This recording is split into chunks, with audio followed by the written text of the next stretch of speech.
Welcome, everyone, to the B2B C-Suite Marketing Perspectives podcast. I'm Steve McDonald, your host. And today, we've got a really interesting conversation because we're going to talk about this trend with B2B buyers and the goal to have, they want more and more of a self-serve buying experience. It's a growing rate. The percentages is growing and growing in terms of how many of them don't actually want to connect with an actual salesperson. And Jonathan Symonds here is the CMO, two-time CMO, 7 years of experience as a CMO. But importantly, you're working right now with a company, MinIO, and you're 100% inbound. So there is no sales department. And so you've been forced to make decisions and start doing business that is equated to where all B2B CMOs are needing to think through in a very, very deep way in terms of how are they adapting to the trends in the marketplace. So, Jonathan, if you don't mind, maybe expand just a little bit on your background in MinIO, and then we'll kind of jump in and start with this 100% inbound buying process that you're working with. Yeah, absolutely. Well, first of all, thank you for having me, Steve. I'm a big fan of the podcast and have watched a lot of them over the last year or so, and really enjoy it. My path to the kind of the CMO role is a little bit non-traditional. I started my career in politics. I worked in the State Department for Secretary Baker and Legislative Affairs way back then, and then I actually ended up going to business school, where I spent a lot of my time taking finance and accounting classes. I was doing very well in the marketing classes, and I was spending a lot of money to go to business school. So I figured I would spend that on the things that I wasn't very good at. And that led to a very short stint in finance. But my passion was really in marketing, and I came back to that pretty shortly thereafter, and been in marketing ever since. So that's sort of my path here. Our journey at MinIO is actually particularly interesting, right? So as you mentioned earlier, we're 100% inbound. We don't have any commission salespeople at MinIO. And it's a great way to build a company because it's very, very efficient. But it's not necessarily for everybody. I mean, we were able to do it because ultimately, philosophically, we were always going to be open source. And so that really created no friction between our audience and adopting our product. And so that open source model was very, very helpful from that regard. The other part was that we were going to market primarily through developers to start with. And, the Gartner stat says that I think 75% of B2B buyers don't really want to talk to a salesperson. Well, I can guarantee you with developers, that number is like 99%. So what we needed to do was we needed to build a content machine that allowed them to really learn the MinIO way. And learning the MinIO way allowed them to come across that buying journey themselves, to adopt our product, to evangelize it internally, and then ultimately to convert to a commercial customer down the road for that organization. And so that's really what we've done. It's product led, it's developer focused, and it's inbound driven. But it is the new model. And again, it's a very efficient way to build a business. And it's one of the reasons that MinIO's been able to be profitable and to kind of achieve the valuation that it has. So, what I want to explore right away here is one of your most important ICPs is the C-suite, right? So this isn't an inbound only model that is for a developer, because many, many companies that are watching here are saying, well, I've got, ICPs that are much higher up in terms of their seniority in the company. They're harder to get to, right? There's buying committees. There's all kinds of things that come into the play when you get up into the C-suite level. Yet Yeah. you still have 100%, inbound process. So can you explain that difference a little bit in terms of how you think about inbound when you're moving upstream from a developer to the C-suite? Yeah, it's a great question, and it's a challenge that we've absolutely had to tackle. And ultimately, the way we see the world is we see users and buyers, and buyers are in the C-suite, users are on the developer side, and we have to develop content for that entire journey. And so, what we're trying to do is basically create thought leadership pieces that get at sort of that kernel of truth, that creative tension that allows us to engage the C-suite in addition to developers to the point where they've heard about MinIO in their organization because they know it's getting run, but it allows them to engage and become more expert and more familiar and become brand advocates themselves. And so we're looking to cover that entire spectrum. And it's a delicate balance, but it's one that we think that we're generally achieving at this point. Now, because this is such a staggering number, obviously 100% inbound process requires then quite a bit of content, right? And all B2B marketers know that we need to create tons of content, right? But give us an understanding of the kind of consumption, like kind of visitations you get to your website, the kind of consumption, and then therefore the kind of cadence and refreshed content that you need to be producing on a regular basis. Yeah. So I just ran some numbers. I mean, just from the last year, we did a little over 1.1 million uniques to min.io. And that includes our documentation, that includes the core website, that does not include the YouTube channels. But that resulted in, I think, 11.1 million page views. So an extraordinary amount of page views for, again, a company in the storage business, selling to B2B. So it's a very specific type of audience. And that means that you do have to create a lot of content, right? Because you have to keep content fresh for that audience and you have to continue to find different vehicles for your messages.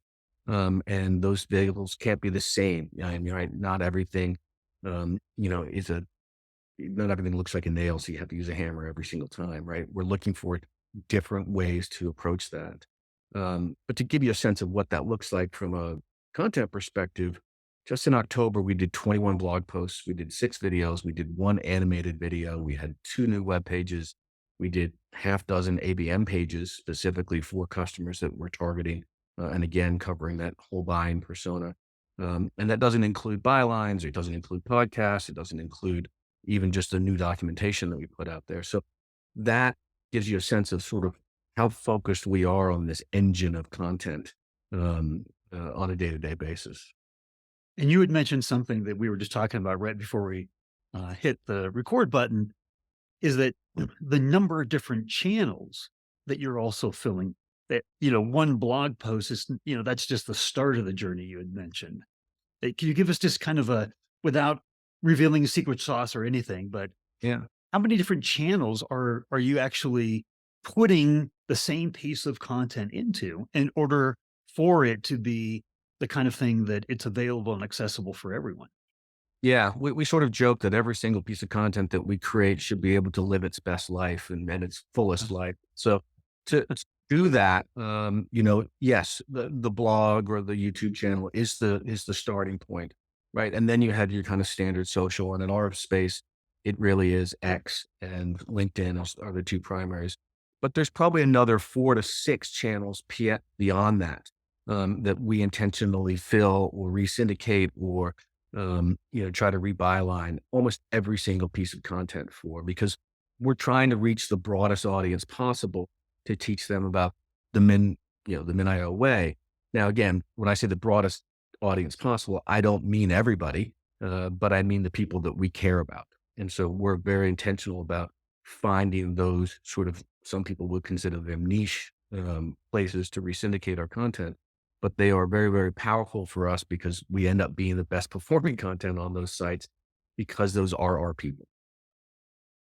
So you had mentioned in order to create all this content, right? And actually have it work, right? It's not the quantity of content, it's the quality of the content. And so you talked about what we all know we're trained on as a marketing basic 101 is that you really have to know your audience, right? But your goal that you talked about was creating content, knowing that audience more than anyone else so that it's a perpetual seller, that content is a perpetual seller. And the one bit of context I'll put around that is that in a world where all B2B marketers are going more and more to this, self-serve buying, marketing is playing, and now you're in it, right? 100% inbound. So marketing plays then in your world the sales process, sales and marketing. And so everybody that's listening here is thinking, okay, I need to get more and more inbound, right? Because I need to get earlier in the buyer's journey. I need to get conversations that are happening earlier. So this notion of a perpetual seller in the self-serve buying world, what is your thought on that? You had mentioned that it has to be perpetually selling. Yeah, yeah. So it's a very interesting challenge. And again, without a sales team and without any friction between you know, the end user and the adoption of our product, um, and because object storage is a very horizontal use case by design, we'll find ourselves pretty much everywhere, right? So we're software defined. It's not appliance. You can just download it and run it. It'll run on your laptop. It'll run in the lab and so forth.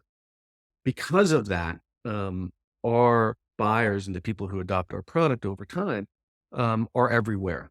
And so we need to be able to create content that enables them to move themselves down that buying process by themselves whenever and however they want. So an interesting stat is, MinIO's busiest time on its website for documentation, for just pricing calculators, for pricing page and other content on blog is between 1 and 3 in the morning. And we're based in California. You would think that it would be somewhere in the middle of the day in the United States, but it's not. It's really the end of the day in Asia. It's the beginning of the day in Europe. And that's 2/3 of the planet. Therefore, it's going to be the busiest time just you know, by making sense in terms of looking at the logic of it all. And so we're trying to create everything they need to be able to serve themselves, to get smart on the MinIO way, to understand the concept is such that when they do come inbound, right, they have all the information, right? And there's a lot of stats and I just saw something on from some research from Sixth Sense that talked about by the time they do reach out, they've done 70% or more of their work. And so we want to actually drive that number even higher, such that when they reach out, we are their first touch and probably their only touch because they've already made that selection. They've already downloaded the software. They've already run it. They understand what the capability set are, and they may have some question about the buying process or some question about, getting past a POC phase in their own mind. But that's the first time we'll see them, but we want to give them tools to get there before they even come inbound. Now, at some point, they are going to talk to somebody on the business team, but it's not going to be a commissioned salesperson who's out there knocking on their door. So you mentioned something in there. You mentioned frictionless, but there is friction in terms of there is competition to MinIO, right? So there are other choices. Clearly, if there wasn't a MinIO in this world, the developer world would still work, right? Now, you've got a unique solution that you're bringing to the audience.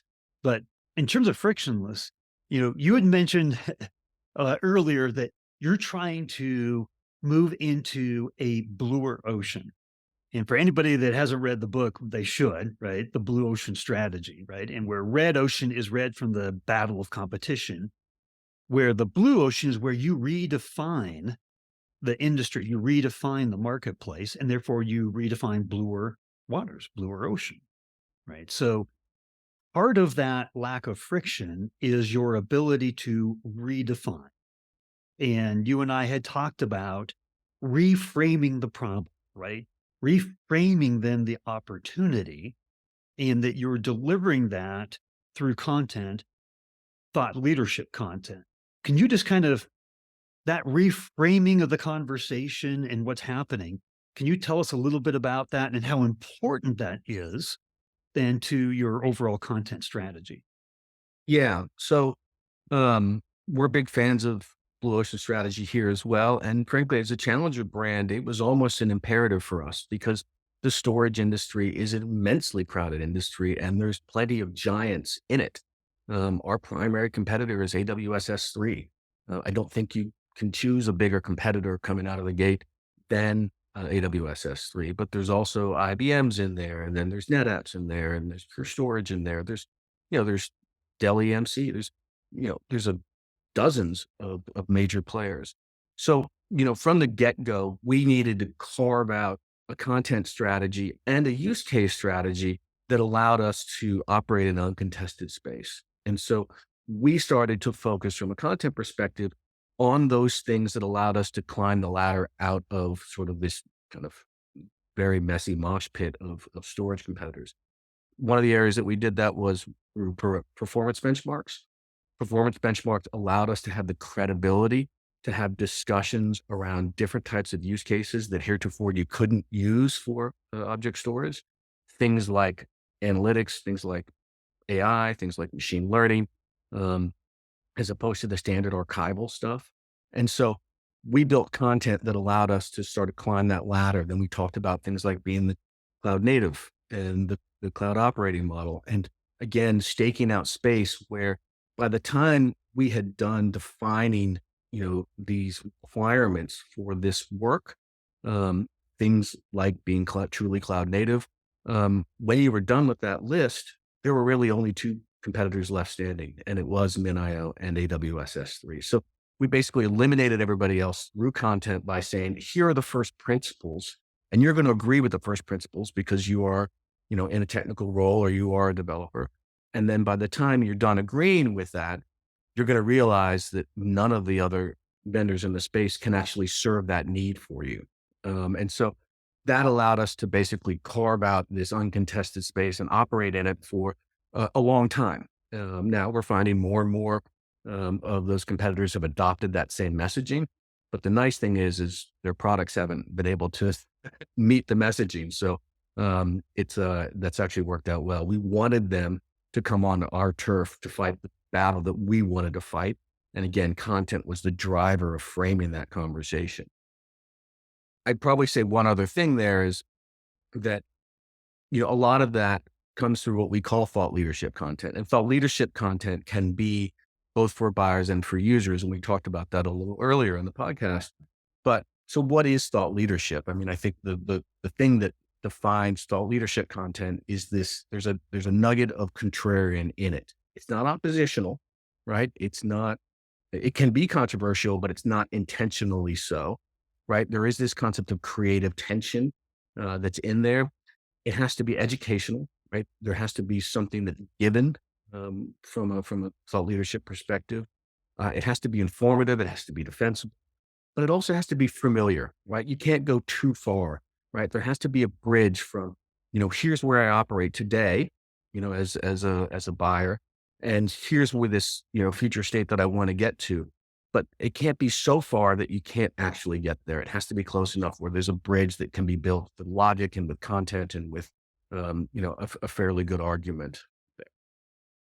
You know, the last 3 minutes of what you've just said, I think is worth an MBA's worth of learning here because every single company out there is trying to redefine the market in a way that positions them in a unique way, right? As the best solution, right? And what you just went through here is, you defined the first principles that you walked people along. Yeah, I agree with this, right? Like you have, and this is how we work with our clients too. And I'm seeing this. You've got a unique point of view, right? That's got that little bit of healthy dose of controversy in there. And then you say, because of that point of view, we believe in this, in this, in this. And you walk them through that. And also, the more that you can get outside validation from your audience that they agree with that, right? When you say it, it means this. When your audience, your ICP says, I agree with that, it means this, right? Because you're the seller, right? So their peer community agreeing with these first principles, right, is tremendous for you. But that is reframing the conversation, right? In a very healthy way. And that's what gets, thought leadership content noticed is it raises the eyebrow a little bit. It says, you know what? That's interesting. I haven't quite thought about it that way. That makes good sense, right? And you take them along this journey, the buyer's journey. So this to me has been incredible in terms of what everybody needs to do with their thought leadership is reframe the conversation in a very healthy way so that you bring the buying base along with you, right? And that's difficult, That's really hard to do. And you did it in a world that is more. I was in storage in the 80s. I worked with Seagate technology and, hard drives and things like that. And like there is nothing more competitive than the storage industry. Right. So if you can do this in the storage industry, then the takeaway here is anybody in your industry, you can do it too. But what would your recommendation be to the CMO that's listening to this right now saying, absolutely, I want bluer ocean. I want to reframe the conversation. Like, how do they start on this process? How should they start thinking about this? So I think ultimately to move somebody from the status quo, which is really what you're trying to do with thought leadership content, you can't be writing the status quo. So we talked about this concept of creative tension, and I think the other thing that you mentioned, which is a really important point, is that you need to move their perspective and reframe the conversation. And it doesn't have to be a huge amount. Think about if you lie on the floor and you stare up at the ceiling, or then you get up on a stool. Like you haven't changed your worldview that much, but you have certainly changed your perspective enough to look at your room differently than you did previously. And that's what you're trying to do. So again, you're not trying to radically transform them in a single piece of content. What you are trying to do is get them to think differently such that they might consider themselves, you know what? My incumbent solution doesn't do this, and I have a need for this. And so that's a fairly generalizable set of frameworks. One of the ones that we use here, um, and I challenge the people on our side to think about is this concept of differentiated first, defensible second, and then third is translatable. And so what do I mean by that? Well, differentiated gets at this concept of kind of reframing the problem. What's slightly different about this, right? It could be object storage that's fast. It could be object storage that can run on a drone. It could be anything that basically is differentiated and gets you thinking about the problem differently. The second is if you're going to try to move somebody, you have to be defensible. And so you have to build content that is ironclad, right? Because you're going to have other people in a crowded industry that attack those principles and you need to be able to defend them. So they should be able to repeat the experiments that you showed for these benchmarks. They should be able to repeat what it is that you've shown them that they can do now. So that defensibility is a big piece of it. And then the third piece is this concept of being translatable. And so that means really being accessible. So, as we said, talked about earlier, Seth Godin says, shun the non-believers. Well, you want to basically have an audience that's wide enough to consume what it is, but no wider than that, right? And so you want it to be accessible. You don't want it to be so narrow that you can count it on two hands, but you want it to be narrow enough that they know it's for them. And if you can achieve all three of those things with your thought leadership content, you're going to be able to create better content because those things are hard to do. There's tension there. But you can do that. So much conversation here about reframing the conversation, right? And the use of content to do that. If I were just to ask you, question of, on a scale of 1 to 10, how important is content to you and MinIO in terms of the overall growth and success of the company? Where 1, it's not important at all. 10, it's vital to the growth and success of the company. How would you rate it and why? Can I say it's a 14? I mean, You can. It's your it answer. really is. So, ultimately, and I learned this pretty early in my career, um, when I first sort of had my first really senior role running the marketing department, that, content is the engine of value creation. And so, and in the business that I'm in today, content is the engine for the entire pipeline, right? So, it's a very different set of responsibilities, but it is the engine of value creation. Yes, there are things like messaging and there's things like SEO and there's things, but these are all tactics.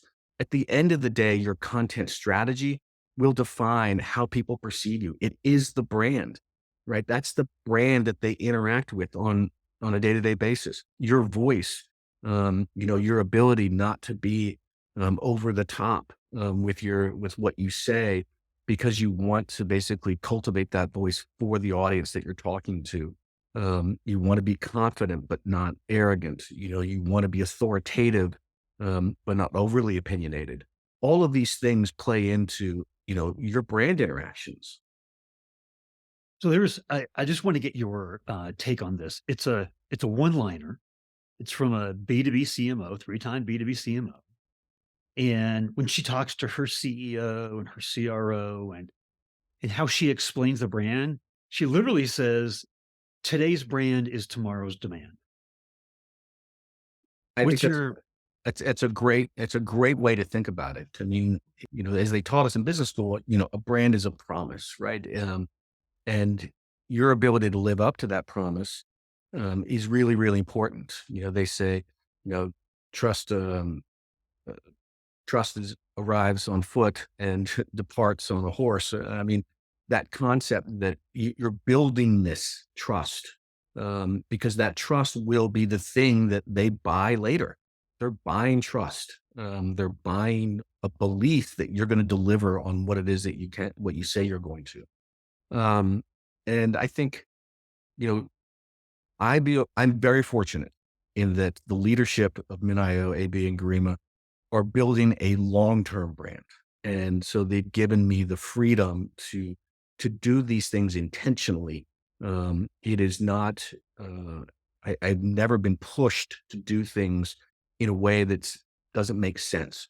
Like we've always had conversations about what's the right way to do this. And so it's been a great partnership. two things came to mind when you're talking about the brand. And there's a survey that came out, and basically it said a sense of connection to the company is as important as what the company itself does. That's power of brand, right? So, um, but you have this. You talked about at the very beginning this kind of a unique background where you actually took a lot of accounting classes. You actually went to work at PricewaterhouseCoopers, right? At the beginning. So this talk of thought leadership, this talk about building expertise, building brand, you also have to be very data driven as a chief marketing officer today. How do you think about in terms of the numbers and the support for building that brand, reframing the conversation, right? Everything that we've been talking about here today. How do you think about it in terms of a numbers game, right? In attribution and return on investment? Yeah, it's interesting that there are very few parallels for me in this role. Maybe JFrog or Atlassian would be two where they really started out, and people were. It was an inbound model driven approach, and then ultimately they did become a little bit more traditional in terms of their sales focus. But there's not a lot. That was half a decade ago or longer. So there aren't a lot of, in the market parallels that I can go look at for KPIs and things like that. So we've really built a lot of our own metrics around what does community adoption look like? What does conversion look like for that? How are we built a very sophisticated listening system so that we know sort of who's using us and in what capacities, particularly for large enterprises, because that's where we want to focus our content from an ABM perspective is the people who are adopting us in mass, right? Where we can see that we have become the standard in that developer cadre, and then we want to elevate that conversation up to the C-suite. Um, and so we're also starting to work a little bit C-suite down as well, and try to explain to them this is the way. But so we look at a lot of data. And I look at a lot of data. I'm in a spreadsheet probably 2 hours a day, to Mm. be honest with you. And because that allows me to really have a good grasp of where we need to focus our content strategy, because content strategy is coming out of where are we seeing interest, what use cases, like what should we be writing about, right? If I'm looking at not only our CRM, which is HubSpot, and saying, all right, what closed and what was the use case there? But I'm also looking out, and if I can see it in, our data, um, you know, what pockets of usage, and then what kind of use cases. We're always looking at that because it informs the content strategy. Yeah, that's one of the biggest things is we all have our educated guesses on what the best content will be, the best themes, the discussions we can have around particular topics. But looking at the data, right? This is, something that marketers have learned a long time ago. We have to be testing everything that we do. And basically that data is the test data, right? So I'm sure you've gone through and you'd have assumptions on we need to go down this direction, right? And it just didn't pan out in terms of the engagement rate. Some that we didn't think would work great really did, and that's what we dive down deeper on, and we continue. We create theme that goes behind that content. I think that's and So this an area of risk that I see for a lot of my fellow CMOs, particularly in the tech business, is that um, you have very, very strong technical founders, and there is a tendency for egocentric distribution error because they are developers, they're surrounded by developers, and that audience is something that they know inherently, but it doesn't necessarily mean that all of their instincts are right. So you have to run these experiments. You have to look at the data to make those determinations. And one of the great things about developers and developer founders and technical founders is they will be swayed by data. So you come back and say, by the way, I know you know, thought this was what it was, but turns out this is what it actually is. And here's the data to support that. I really wish we could just keep going on another hour or so. But what I want to do is because there's been so much that we've covered so far, if you could just boil it down to what is the one big takeaway that you would have for the B2B CMO audience that is watching this right now that you'd want them to leave with and remember? Well, I think, you know, Seth Godin also said another great quote that, marketing is this generous act of helping somebody solve a problem, and it's their problem. That's really from a content perspective, what we're trying to do here. And if you think about it from their perspective, really not your perspective, but their perspective, what do they need to be better at their jobs? You're going to be a much better marketer than if you say, I'm going to talk to you about my company's speeds, feeds, features, and so forth. And you think about what they want to consume, you're going to be more successful in this. And that's an empathy mentality that you have to be successful in content marketing. Otherwise, you're talking to as opposed to having a conversation. That makes perfect sense. And everything, by the way, has made perfect sense. But I know there's been some eyebrows lifted, right? And probably some follow-on questions. If people wanted to get a hold of you and ask you a question, would it be appropriate that we gave out a link to your profile on LinkedIn? Would that Of be a good way course, to of get a hold of course. you? Yeah, and listen, one of the great things about joining a startup is it's your first name and then the name of the company. So it's Jonathan at min.io, and you can email me there if you want to. Fantastic. Well, Jonathan, thank you for coming on. I actually feel like we've gone through an MBA course here today, Perfect. all in Yeah, about a half an hour's time. So thank you very much for sharing all your insights. absolutely. It's been fantastic.